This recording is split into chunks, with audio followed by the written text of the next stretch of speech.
Welcome everyone. मेरा नाम साद अहमद मलिक है और मेरा जो प्रेजेंटेशन का टॉपिक है वो है एब्स्ट्रैक्ट फैक्ट्री डिज़ाइन पैटर्न।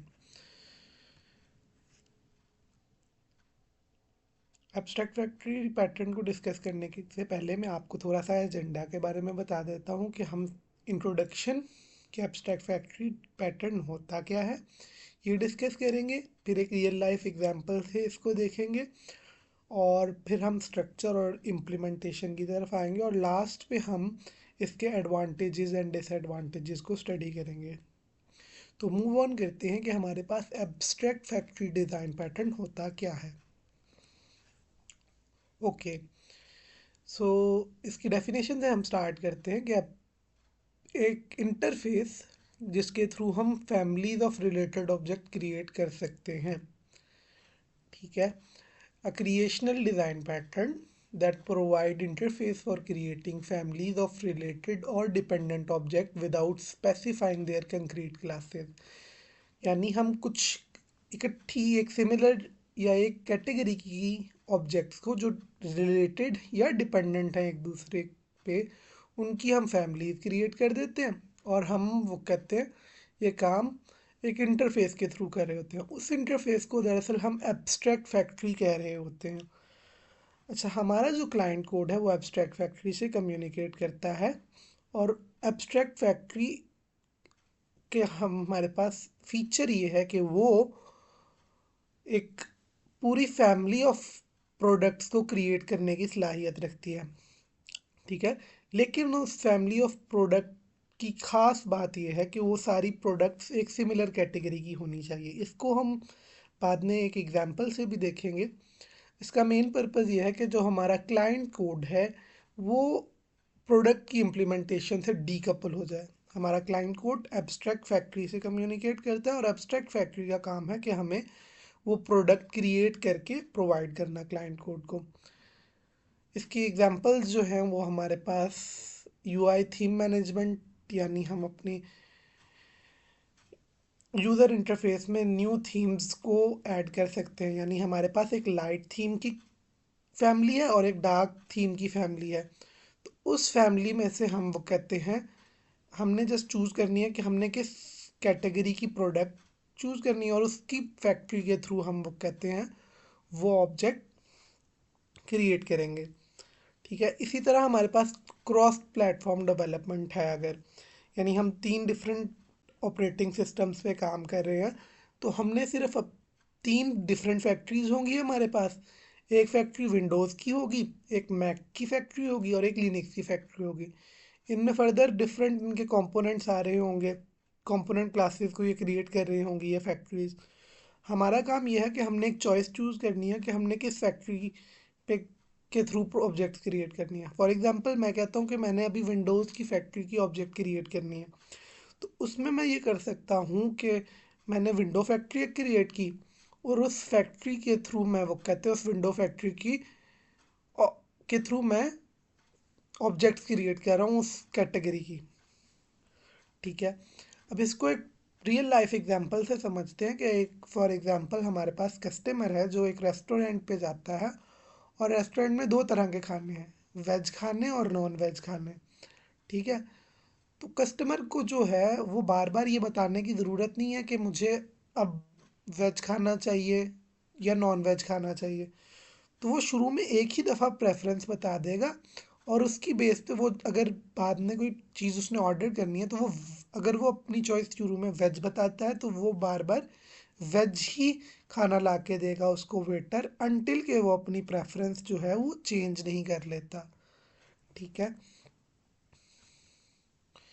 इसका सोल्यूशन ये है कि वेटर जो है वो हमारे पास फूड प्रोवाइडर का काम करेगा। शेफ़्स जो हैं वो फैक्ट्रीज़ के तौर पर काम कर रही हैं कि हमारे पास एक शेफ़ जो है वो वेज खाना तैयार करेगा और एक शेफ़ जो है वो नॉन वेज खाना तैयार करेगा। वेटर का काम है हमसे आके वो कहते हैं हमारी चॉइस पूछना और उस चॉइस की बेस पे उस फैक्ट्री से यानी उस शेफ़ से कम्युनिकेट करना जो वो स्पेसिफिक प्रोडक्ट क्रिएट कर रहा है। अच्छा, इसके की पॉइंट ये है कि जो हमारा कस्टमर है उसको खाने के पकने से कोई ताल्लुक़ नहीं है कि शेफ़ किस तरह खाना बनाता है।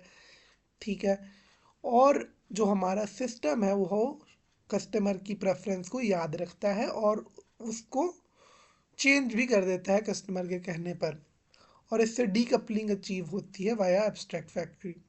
तो ये इसका स्ट्रक्चर है, जिसमें हमारे पास जो क्लाइंट कोड है वो एब्स्ट्रैक्ट फैक्ट्री या एब्स्ट्रैक्ट इंटरफेस से कम्युनिकेट करता है, और उसके अंदर हमारे पास मल्टीपल फैक्ट्रीज आ रही हैं। यानी क्लाइंट फैक्ट्री ने हमारे पास फैक्ट्री को चूज़ करना है, और उस फैक्ट्री में हमारे पास डिफरेंट कैटेगरीज ऑफ प्रोडक्ट आ रही है। लेट्स से हमारे पास दो तरह की प्रोडक्ट्स हैं, उस रेस्टोरेंट की ही एग्जांपल ले लेते हैं। एक हमारे पास पिज़्ज़ा की प्रोडक्ट है और एक हमारे पास बर्गर की प्रोडक्ट है। तो पिज़्ज़ा में भी हमारे पास वेज पिज़्ज़ा और नॉन वेज पिज़्ज़ा हो सकता है, और बर्गर में भी वेज बर्गर और नॉन वेज बर्गर हो सकता है। तो कंक्रीट फैक्ट्री वन जो हमारे पास शेफ़, यानी शेफ़ की जो क्लास वन है वेज शेफ़, वो वेज पिज़्ज़ा और वेज बर्गर क्रिएट करेगा, और इसी तरह जो नॉन वेज शेफ़ है वो नॉन वेज पिज़्ज़ा और नॉन वेज बर्गर क्रिएट करेगा। और हमारे क्लाइंट कोड का क्या है कि सिर्फ अपनी एक प्रेफरेंस चूज़ करनी है, उस प्रेफरेंस की बेस पे हमारे पास फैक्ट्री उन प्रोडक्ट्स को क्रिएट करके प्रोवाइड करेगी। इसका कोड कुछ इस तरह दिखेगा, जो मैंने अभी आपको एग्जांपल दी थी कि हमारे पास एक पिज़्ज़ा की क्लास है और उसकी फर्दर से इम्प्लीमेंटेशन वेज पिज़्ज़ा और नॉन वेज पिज़्ज़ा है। इसी तरह हमारे पास बर्गर के लिए भी सेम सिनेरियो है। अब जो हमारे पास वेज फूड है हम उसको एक सेपरेट फैक्ट्री के अंदर, यानी एक सेपरेट शेफ के अंदर ला सकते हैं, और नॉन वेज फूड को हम एक नॉन वेज शेफ के अंडर क्रिएट कर सकते हैं। वेटर का काम यह है कि हमारी प्रेफरेंस को हमसे पूछना और उसकी बेस पे उस फैक्ट्री से कम्युनिकेट करना जिस जो हमारी प्रेफरेंस है, और उस फैक्ट्री का काम है कि फर्दर हमको फूड प्रोवाइड करके देना, और वेटर हमें वो फूड ला के दे देगा। इसके एडवांटेजेस की ये हैं कि हमारे पास जो ऑब्जेक्ट कंपैटिबिलिटी है वो रीच हो जाती है, कि अगर जिस तरह हमने बात की कि विंडोज़ और मैक के लिए हमारे पास दो डिफरेंट एनवायरनमेंट, तो हम दो डिफरेंट फैक्ट्रीज से कम्युनिकेट करके कंपैटिबिलिटी को अचीव कर रहे होते हैं। ये सॉलिड प्रिंसिपल को सेटिस्फाई करता है, इसको हम फर्दर देखेंगे, और इससे हमारे पास जो हमारा कोड है वो फ्लेक्सिबल हो जाता है। डिसएडवांटेजेस इसके कि कॉम्प्लेक्सिटी जो है वो इसकी ज़्यादा है as compare to simpler pattern, जिनमें हमारे पास फैक्ट्री मेथड पैटर्न है और दूसरे पैटर्न है, और इसमें ज़्यादा क्लासेस और इंटरफेसेस की ज़रूरत पड़ती है।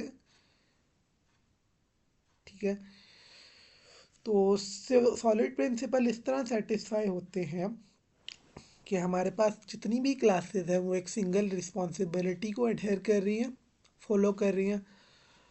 हमारे पास जितनी भी फैक्ट्रीज हैं वो ओपन क्लोज प्रिंसिपल को सेटिस्फाई कर रहे हैं। जो फैक्ट्रीज की कंक्रीट क्लासेस हैं that are close for modification, और हम नई फंक्शनैलिटीज़ को नई फैक्ट्रीज को ऐड कर सकते हैं, और सिमिलरली इसी तरह नई प्रोडक्ट्स को भी ऐड कर सकते हैं एग्जिस्टिंग कोड को छेड़े बगैर। जो हमारे पास पेरेंट क्लासेस या चाइल्ड क्लासेस हैं वो अपने इंटरफेसेस या एब्स्ट्रैक्ट क्लासेस को प्रॉपरली रिप्लेस करते हैं, जिससे हमारे पास लिस्कोव सब्स्टिट्यूशन प्रिंसिपल सेटिस्फाई होता है। और at the second last interface segregation principle हमारे पास ये कहता है कि हमारे पास जितने भी हमारे क्लासेस हैं वो उन्हीं इंटरफेसेस पर डिपेंड कर रही हों जो उनके काम से रिलेट करते हैं। ठीक है, तो हमारे पास जितने भी यहाँ पे क्लासेस हैं वो इंटरफेस सेग्रीगेशन प्रिंसिपल को सेटिस्फाई कर रहे हैं, और डिपेंडेंसी इन्वर्जन प्रिंसिपल मेन हमारा फोकस होता है इस केस में, कि हमारे पास जो क्लाइंट कोड है वो एक एब्स्ट्रैक्शन से कम्युनिकेट कर रहा है रादर देन कि वो डायरेक्ट प्रोडक्ट की इम्प्लीमेंटेशन से या कंक्रीट क्लासेस से वो कहते हैं कम्युनिकेट कर रहा है। तो हमारा डिपेंडेंसी इन्वर्जन प्रिंसिपल जो है वो भी इसी तरह सेटिस्फाई हो रहा है। तो एब्स्ट्रैक्ट फैक्ट्री पैटर्न जो हमने थ्रू आउट इस वीडियो में समझा, इसके थ्रू हम वो कहते हैं फैमिली ऑफ क्लासेस की ऑब्जेक्ट क्रिएट कर सकते हैं विदाउट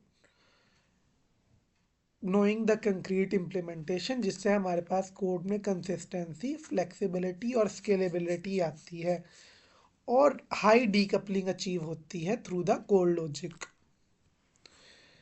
यहाँ से मेरी साइड पे एंड है, अगर किसी का कोई क्वेश्चन है तो वो पूछ सकता है।